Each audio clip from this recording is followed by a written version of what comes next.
नमस्कार, मैं हूं अनुकुल तिवारी और आप वॉइस सब देख रहे हैं। देखिए, हमारे साथ विधायक संदीप सौरभ मौजूद हैं। कल आप भी एक्टिव रहते हैं, हमेशा अभ्यर्थी की बात हो, शिक्षक की बात हो, रोजगार की बात हो, आप हमेशा एक्टिव रहते हैं। कल की खबर आप अच्छे से सुने होंगे कि बीपीएससी 17वीं बीपीएससी परीक्षा में क्या सब हुआ।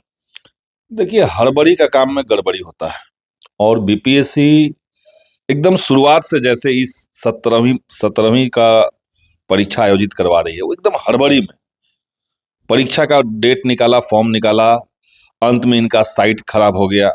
5 दिन तक लगातार डिस्टर्ब रहा, बच्चे अप्लाई नहीं कर पाए। आपने नजदीक में ही डेट दे दिया एग्जाम का, बच्चे कह रहे हैं कि भाई ट्रेन नहीं मिल रही है, ट्रेनें रद्द है, एग्जाम बढ़ाइए, डेट बढ़ाइए, आपने वो भी नहीं सुना। चलिए, नॉर्मलाइजेशन पे आप मान गए, लेकिन ये जो हड़बड़ी हुई कि तुरंत हमें फॉर्म भरवा लेना है, वेबसाइट जितना चाहे गड़बड़ रहे, तुरंत परीक्षा ले लेनी है, चाहे जो भी हो जाए, और इसके चलते कोई तैयारी इनकी ढंग की नहीं थी जी।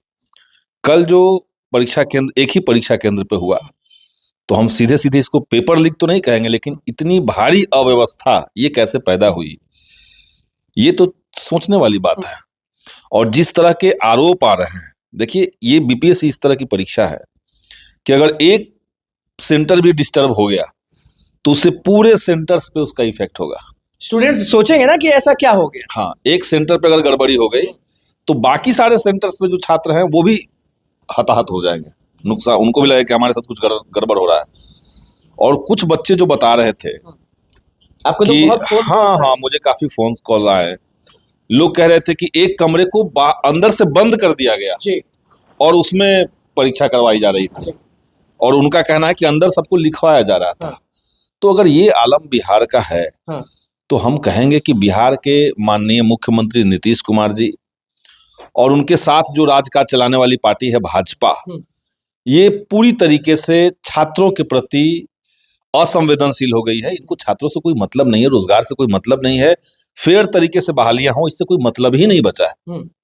ये अगर आलम हो गया बिहार के अंदर कि बिहार का सबसे सम्मानित कहे जाने वाला परीक्षा बीपीएससी, उसके अंदर भी इस तरह की दूर दूर से लोग आए हैं, वो बहुत परेशान है कि अब मेरा बिहार से भरोसा उठ गया। काफी परेशान है लोग।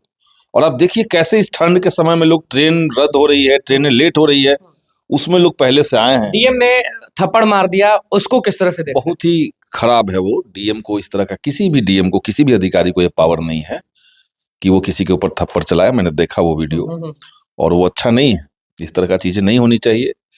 हम चाहेंगे कि इस पूरे मामले पर ढंग से उच्च स्तरीय। अच्छा, आप हमेशा देखते हैं ये सब चीज, आपने कभी अब तक सुना है कि 12 बजे परीक्षा होगा लेकिन क्वेश्चन पेपर 1 बजे मिलेगा? नहीं, वही तो मैं चौंक रहा हूं देख करके। ये कह रहे हैं कि जो सीलबंद क्वेश्चन पेपर था उसमें प्रश्न पत्र कम थे। कम कैसे थे? क्या आपका इंतजाम था? आप कह रहे हैं कि सब में कम कम था, इसलिए हम कहीं और से मंगवाने लगे, कहीं और से मंगवाने लगे। मिठाई बट रहा है, घट गया कि एक टुकड़ी और ला दो मिठाई, फिर से काउंट करके आता होगा। काउंट करके आना चाहिए, सील करके आना चाहिए। एक कमरे में एक सील बंद लिफाफा में होना चाहिए सब चीज। कमरे में के अंदर कितने लोग बैठे हुए हैं ये आपको पहले से पता है, उस हिसाब से आपको क्वेश्चन पेपर देना था। ये कह रहे हैं कि नहीं, तकरीबन 60 के आसपास हर क्लास में क्वेश्चन पेपर कम हो गया। तो कैसे कम हो गया? इतना पहले कभी हुआ है बीपीएससी में कि किसी भी परीक्षा में इस तरह का चीज नहीं होता। कम क्वेश्चन पेपर मैट्रिक में हम लोग का नहीं हुआ आज तक, और ये बीपीएससी की परीक्षा में पीटी में ऐसा हो रहा है। बच्चे बहुत रो रहे थे। एशिया का सबसे बड़ा सेंटर, एशिया का सबसे बड़ा सेंटर। अरे दिमाग को थोड़ा बड़ा कीजिए। एशिया का सबसे बड़ा सेंटर बना देने से क्या हो जाएगा? उसी सेंटर पर गड़बड़ी हो गई। और जो स्टूडेंट्स एग्जाम नहीं दे पाए, उनका कहना है कि हमें क्वेश्चन पेपर ही नहीं मिला। ये भी हुआ है। जब हर क्लासरूम में जो सीलबंद लिफाफा है, जो पटना का जिलाधिकारी कह रहे हैं, डीएम जो चंद्रशेखर जी जो कह रहे हैं कि 244 चाहिए था, 288 चाहिए था, 192 था हमारे पास। तो 288 और 192 के बीच का जो गैप है, उन बच्चों का तो नुकसान हुआ। एक ही क्लास में आप एक बेंच पे क्वेश्चन पेपर दे रहे हैं, दूसरे बेंच वाले से करें कि खत्म हो गया, तुम बैठो। प्रश्न पत्र जब आप कलेक्शन करेंगे तो लग रहा है कि क्लास के एग्जाम में भी नहीं होता था। वैसे भी नहीं होता था। ये पूरे देश के अंदर बिहार का नाम हंसवाने वाला कांड हुआ है, और इस पे सरकार को शर्म आनी चाहिए। हम लोग तो जानते हैं कि ये सरकार कोई काम का नहीं है, कोई इच्छा शक्ति इनके अंदर नहीं है कि युवाओं का परीक्षा सही तरीके से हो। बस अधिकारियों के भरोसे सरकार चल रही है। अधिकारी चाहे तो थप्पड़ चला दे रहे हैं छात्रों। विजय सिन्हा हो गए, नवल किशोर यादव हो गए, उनसे हमने बातचीत किया था। उन्होंने कहा कि 17वीं बीपीएससी में कुछ भी गलत नहीं होगा, देख लीजिएगा। तो हुआ ना, अब उनसे जाके पूछिए क्या हुआ।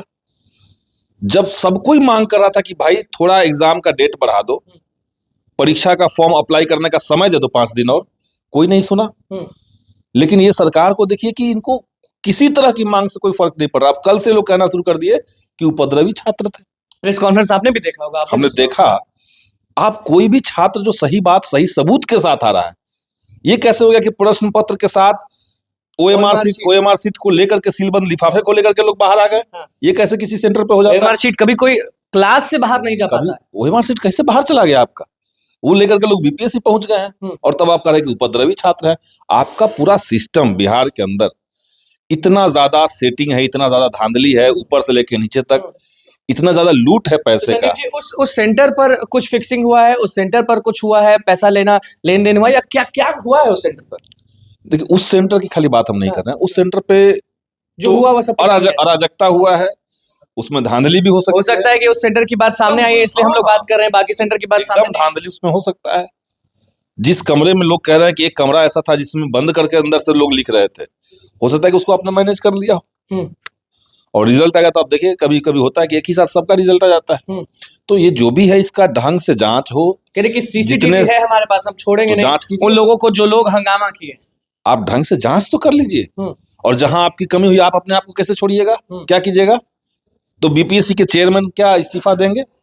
क्या बिहार के मुख्यमंत्री माफी मांगेंगे छात्रों से?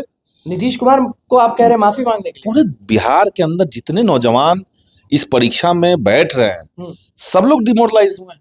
एक प्रश्न पत्र लीक होने का मतलब या एक जगह गड़बड़ी होने का मतलब बहुत बड़ा हो जाता है छात्रों के लिए। और जो लोग सोच रहे हैं कि बहुत छोटा बात है, ये कई लोगों का ये लास्ट अटेम्प्ट होता है, कई लोगों का फ्यूचर इससे टिका होता है, इसी पे टिका होता है। उनको लगता है कि इस बार तैयारी अच्छी है, हम निकाल लेंगे, कुछ प्लान उनका होता है, कुछ प्लान होता है। लेकिन उन सब लोग को अभी क्या उनकी दशा है? तो ये सरकार को गंभीरता से इस पर जांच करानी चाहिए और ढंग से कार्रवाई हो। आप क्या डिमांड करते हैं अभ्यर्थियों के लिए? हम उच्च स्तरीय जांच की मांग करते हैं और अगर कोई भी किसी तरह का लापरवाही हो तो परीक्षा आप रद्द कीजिए, सीधे रद्द कीजिए, कोई इधर उधर नहीं। कॉन्फिडेंस होना, अभ्यर्थियों के अंदर कॉन्फिडेंस होना कि जो हम परीक्षा दे रहे हैं वो बढ़िया परीक्षा है, ये जरूरी है। साफ वो नहीं हो वो अलग बात है, लेकिन परीक्षा अच्छे से हो जाए वो ये कॉन्फिडेंस अभ्यर्थियों के अंदर होना चाहिए। अगर बिहार के अंदर 10 लाख बच्चे बीपीएससी की परीक्षा में बैठ रहे हैं और उनको डाउट हो रहा है कि परीक्षा में कुछ गड़बड़ हो गया है तो उस परीक्षा का कोई मतलब नहीं। तो क्या लग रहा है नीतीश कुमार एक्शन लेंगे अधिकारियों पर? लेना चाहिए। अधिकारियों पर वो क्या ही एक्शन लेंगे, अधिकारी उनके ऊपर एक्शन ले लेते हैं। आपने देखा अधिकारी उनसे ऊपर है। आपने देखा विधानसभा में नीतीश कुमार 3 बार कहे स्कूल का टाइम 10 से 4, 10 से 4, 10 से 4, आज तक नहीं माना कुछ नहीं। तो मुख्यमंत्री पूरी तरीके से बिहार की शासन व्यवस्था को अफसरों के हाथ में दे दिए। बिहार में अफसरशाही हावी है। आप अभ्यर्थियों के साथ हैं? हम अभ्यर्थियों के साथ हैं, इस मांग के साथ है कि तत्काल इसकी उच्च स्तरीय जांच कराई जाए। किसी तरह की कोई गड़बड़ी, अनियमितता, अराजकता अगर आपको दिखती है तो परीक्षा को रद्द कीजिए। चलिए देखिए, हमारे साथ विधायक संदीप सौरभ मौजूद थे। सीधे डिमांड करते हैं कि बीपीएससी 17वीं को रद्द कर दीजिए और जांच करिए बढ़िया से। तो बस चैनल को सब्सक्राइब करें, इस पेज को लाइक करें। कैमरामैन सुमन के साथ धन्यवाद।